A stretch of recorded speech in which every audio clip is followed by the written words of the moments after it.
J'ai demandé à 100 courtiers de répondre à un sondage d'1 minute sur les 6 questions les plus fondamentales qu'il n'y a pas du courtage immobilier afin de connaître leur opinion sur ce qui est important et un peu moins important par rapport à la carrière d'être courtier immobilier.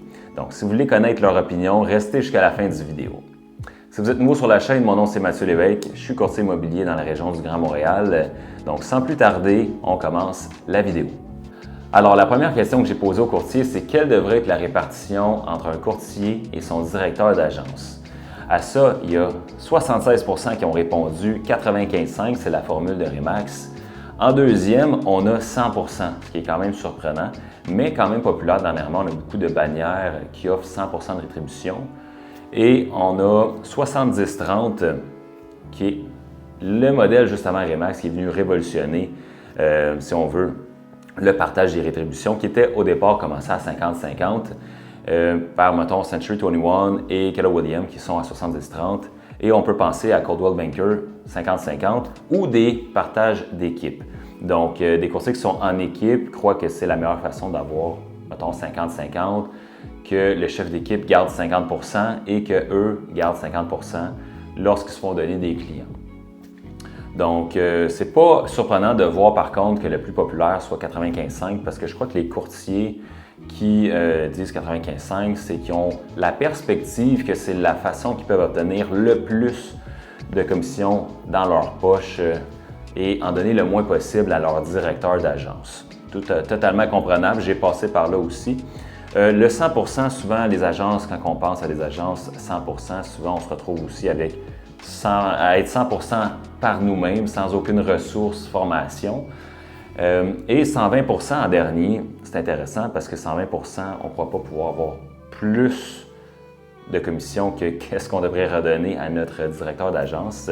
Mais si on regarde par exemple EXP, on est à 80-20 avec un cap de 16 000, c'est-à-dire qu'après 16 000, on ne donne plus rien à l'agence.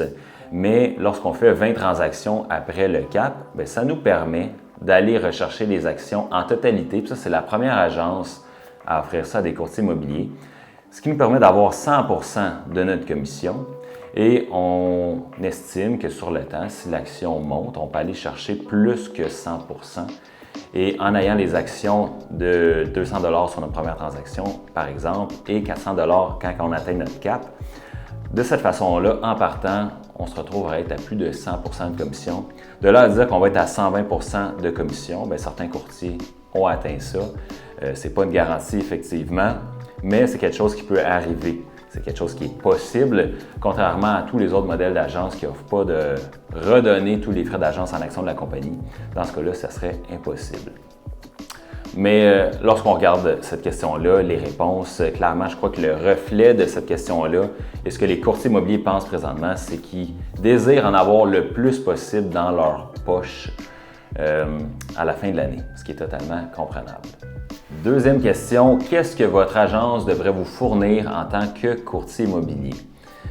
Ici, on regarde le graphique, la plupart ont coché toutes ces réponses. Donc, si on regarde en ordre de priorité, eh bien, on aurait de la génération de leads ici en premier lieu. Ensuite, on aurait un CRM pour gérer nos prospects potentiels, faire nos suivis. Ensuite, on a site web de marque personnelle pour avoir une visibilité en ligne. Et une campagne de suivi éprouvée. Ça, c'est peut-être un peu moins connu de la plupart des courtiers, mais ça fait en sorte que ça vient convertir, en fait, les prospects qui ont rentré dans notre CRM. Donc, c'est l'élément final qui nous aide à convertir les prospects potentiels qu'on a fait avec la génération de leads en clients. Donc, toutes ces réponses, c'est ce qui a été coché le plus. Donc, la plupart des courtiers veulent avoir accès à tout ça. Puis, je pense que c'est important d'avoir tous ces outils-là. Je pense que c'est la base. Et si on regarde, par exemple, un site web de marque personnelle, lorsque j'ai commencé à l'immobilier il y a 6 ans, j'avais 2 options avec l'agence, le prendre directement avec eux. Ça coûtait environ 300-400$ par année. Ou le faire par moi-même. Certains faisaient ça avec Wix. Et le problème qu'on avait, c'est que même si on avait un site web, souvent, le site web ne nous générait aucun lead. Donc, on se retrouvait simplement à avoir un site web en ligne avec une visibilité et une crédibilité auprès des clients. Ensuite, le CRM, on a accès à un CRM qui est prospect avec la chambre immobilière que j'ai utilisé pendant plusieurs années, qui fonctionne très bien.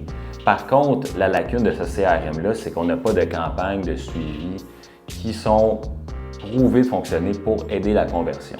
On a certains outils, mais quand on parle de campagne, c'est des email drip ou campagnes où on a 40 courriels pré-enregistrés à s'envoyer pour faire des suivis passifs à ces prospects-là pour qu'ultimement ils nous répondent ou qu'on reste top of mind avec eux et qu'on soit leur choix lorsque le temps d'acheter ou de vendre soit venu. Génération de leads, bien ça, il y a certaines équipes qui vont vous l'offrir, mais malheureusement, ils vont vous demander 50 à 70 % de rétribution en retour. Donc, une compagnie, plutôt une agence qui va vous offrir génération de leads sans vous demander rien en retour, c'est plutôt rare. Et campagne de suivi éprouvée, encore plus rare. Par expérience, avec d'autres agences, j'ai jamais eu ça et ça fut une des raisons principales pourquoi j'ai choisi de faire la transition avec EXP. Parce qu'avec EXP, on a accès à un site web de marque personnelle gratuit lorsqu'on joint. On a accès à un CRM avec non seulement les campagnes de suivi éprouvées, mais tous les autres aspects de suivi qu'on peut implémenter dans notre CRM qui est vraiment extraordinaire. Et le site web, j'ai oublié de mentionner, il nous génère des leads. Donc, l'aspect le plus important, c'est que notre site web est complètement construit pour nous générer des leads avec des pages d'atterrissage, avec des onglets d'information, avec le partage de propriétés, avec EXP et tous les partenaires à l'extérieur de l'agence EXP qui sont aussi affiliés avec la compagnie Marketing Website qui ont décidé de collaborer. Donc, on a plus de 1400 propriétés actuellement qui peuvent être partagées sur nos sites web. Donc, ça, c'est très puissant. Et également, donc, des onglets pour faire de la génération de leads, ça égale des onglets pour capturer les informations des gens qui vont venir directement aussi de Centris pour avoir l'information sur une propriété. Alors, toutes ces réponses, je pense que ça, c'est pas très surprenant. On n'est pas rendu à vous surprendre jusqu'ici, mais je pense que c'est important de comprendre ces éléments-là lorsqu'on choisit une agence. Troisième question, combien d'heures de formation votre agence devrait-elle vous fournir à chaque semaine? À ce, on avait comme choix 1 à 3, 4 à 10, 11 à 25 et 50 heures et plus. Et ce qui m'a surpris, c'est que j'aurais pensé que plus de formation, c'est ce qui intéressait le plus les courtiers. Et au contraire, 1 à 3 heures par semaine, c'est ce que 65 % des courtiers ont décidé qui était le plus important pour eux. En deuxième, on a 4 à 10. En troisième, égalité avec la dernière réponse, on a 11 à 25 heures et 50 heures et plus. La nuance que j'aurais dû poser dans cette question-là, c'est le choix d'avoir les formations parmi la quantité, ce qui est une grosse différence. Évidemment, je pense que 1 à 3 heures de formation par semaine, c'est amplement suffisant. Des formations de qualité, par exemple, des formations qu'on peut choisir. Et c'est là la nuance, c'est que certaines agences vont vous offrir peut-être 1 heure de formation par semaine, mais c'est l'heure de formation qu'eux ont choisi de vous donner et non l'heure de formation que vous avez choisi parmi toutes les autres formations disponibles. Et je dis ça parce que chez EXP, on est inondé de formations. On a 50 heures et plus de formations à chaque semaine partagées sous un même toit dans toute l'agence par le top 1% des courtiers immobiliers dans l'agence. Et personnellement, je trouve que c'est trop. Je vais rarement prendre des formations là parce qu'on a déjà assez de formations dans nos groupes privés. Et ça fait en sorte que, par contre, quand on veut des formations, on peut aller choisir le 1 heure de formation dans le 50 heures de formation offert qui nous intéresse le plus. La quatrième question, quel type de récompenses ou incitatifs sont importants pour vous que votre agence devrait vous remettre en tant que courtier? À ça, 62 % ont répondu partage des revenus et opportunités d'actionnariat. En deuxième, on a bonus en argent. Ça m'a un peu surpris. En troisième, on a plaques et trophées. Et en dernier, carte cadeau pour 34 %.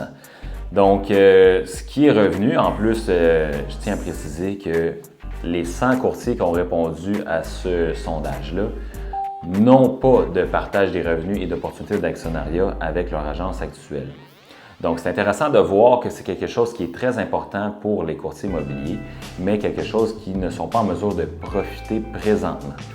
Et les autres, bien, plaques et trophées, c'est quelque chose qui est offert, évidemment, comme récompense. Mais je vous mets au défi de vendre vos trophées sur Marketplace pour voir ça vaut combien.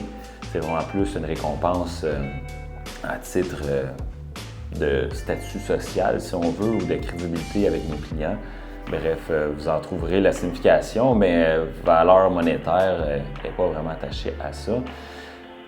Ensuite, bonus en argent, ça m'a surpris, je ne sais pas pour vous, mais le bonus en argent, j'ai jamais entendu parler de ça dans une agence, donc je ne savais même pas que ça pouvait exister, mais certains aimeraient ça en recevoir, donc je ne sais pas de combien on pourrait parler pour que ça soit intéressant. Et carte cadeau, c'est sûr qu'une carte cadeau au Tim Hortons, environ 20$, ça pourrait être intéressant. Bref, ça m'a surpris aussi, mais ce qui m'a le plus surpris, c'est que le partage des revenus et l'opportunité d'actionnariat, c'est important. En fait, ça m'a surpris dans le sens où c'est des courtiers qui ne sont même pas vraiment informés au fait que ça existe. Donc, évidemment, chez XP, ça existe et c'est une des questions qu'on pose pour faire réaliser aux courtiers qu'ils ont la possibilité d'être propriétaires de l'agence dans laquelle ils sont affiliés, de profiter d'actions sur des transactions,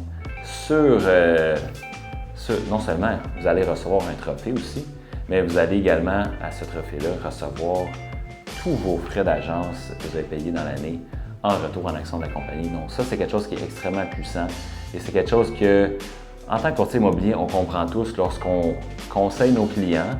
Par exemple, un client acheteur va nous demander est-ce que ce serait mieux d'acheter ou louer en premier à court terme, à long terme.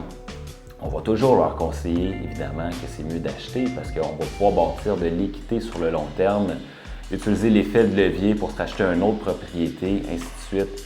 Et ironiquement, en tant que courtier immobilier, on se retrouve locataire de notre bannière parce que du moment qu'on part, on a simplement une poignée de main puis un merci, comme un locataire fait lorsqu'il quitte son logement.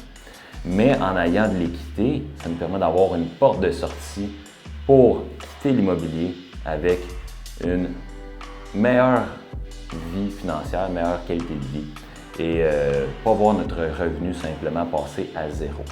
Donc, je pense que c'est pour ça que la plupart des courtiers au moins ont compris ça. C'est simplement de reconnaître que ça existe aussi et que ça peut vraiment faire une différence dans votre carrière en immobilier. OK, 5e question. De combien avez-vous besoin pour vivre confortablement tout au long de votre retraite? Alors, cette question-là, je la pose parce qu'évidemment, une fois qu'on prend notre retraite en tant que courtier immobilier, notre revenu passe à zéro. Donc, c'est important d'avoir une stratégie de retraite et plusieurs courtiers ne pensent pas à ça, surtout en début de carrière, mais c'est quelque chose qui est quand même très important.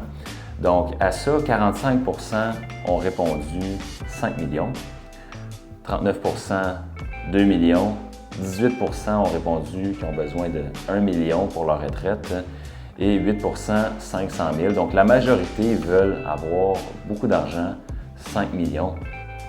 Entre 2 et 5 millions, si on peut dire, avec total 45 plus 39%, ce qui est la majorité des 100 courtiers.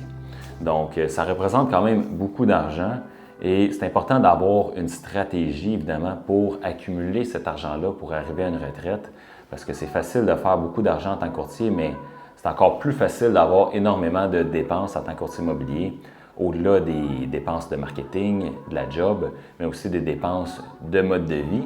Donc, évidemment, si on a un mode de vie qui est d'environ 15 à 30 000 par mois, ça va être difficile de prendre notre retraite avec seulement 10 000 par mois. Donc, c'est des choses qu'il faut prendre en considération tout de suite en tant que courtier immobilier pour avoir une meilleure stratégie de sortie parce qu'on va tous sortir du domaine tôt ou tard. Alors, faisant suite à la question précédente, la dernière question, c'est selon le nombre que vous avez choisi, qu'est-ce qui selon vous contribuera le plus à votre plan de retraite?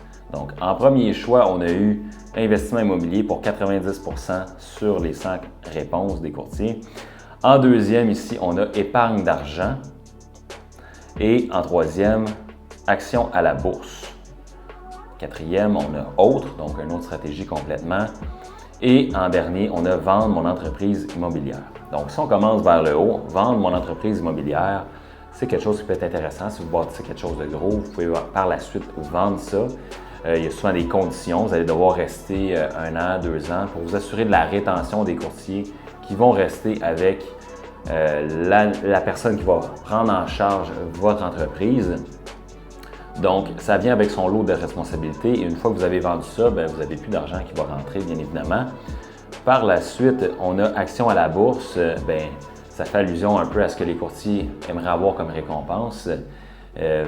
Évidemment, c'est quelque chose qui peut être intéressant. Investir à la bourse, ça demande moins d'entretien que d'investir en immobilier, par exemple.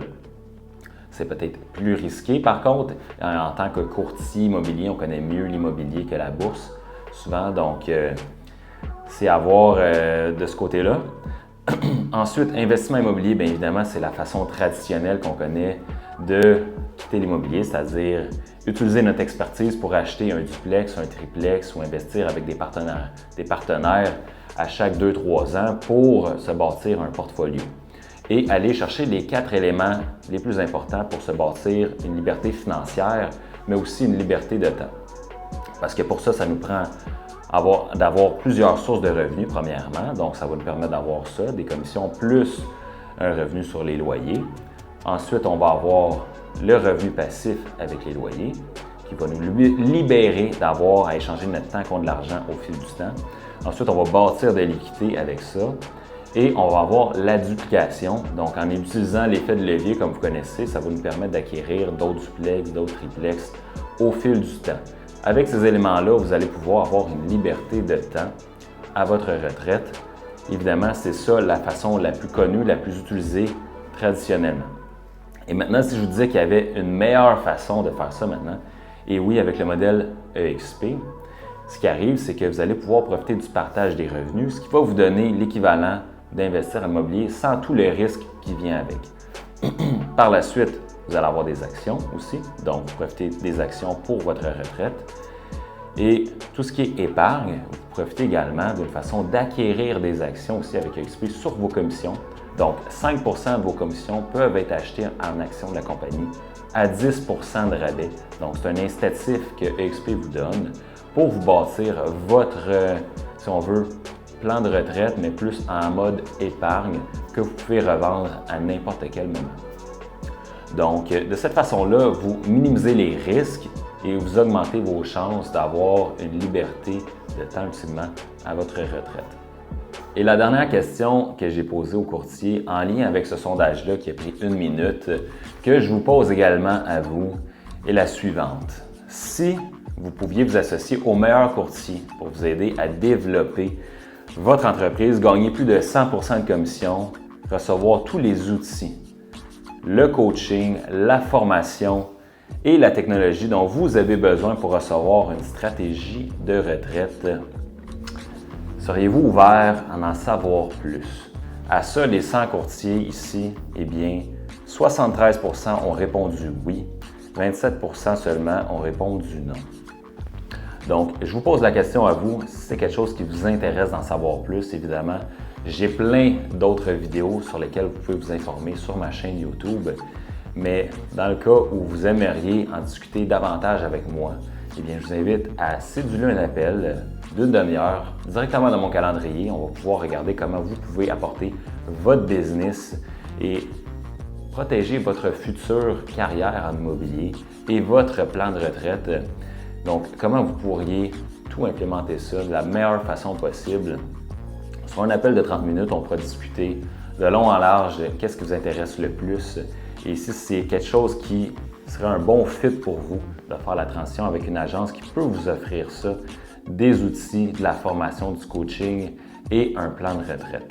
Donc, c'est tout pour la vidéo d'aujourd'hui. Si vous avez des questions ou vous avez des commentaires, je vous invite à les écrire plus bas. Je vous invite aussi à venir vous abonner pour rien manquer sur les prochaines vidéos que je vais faire. Donc, sur ce, on se voit dans la prochaine vidéo.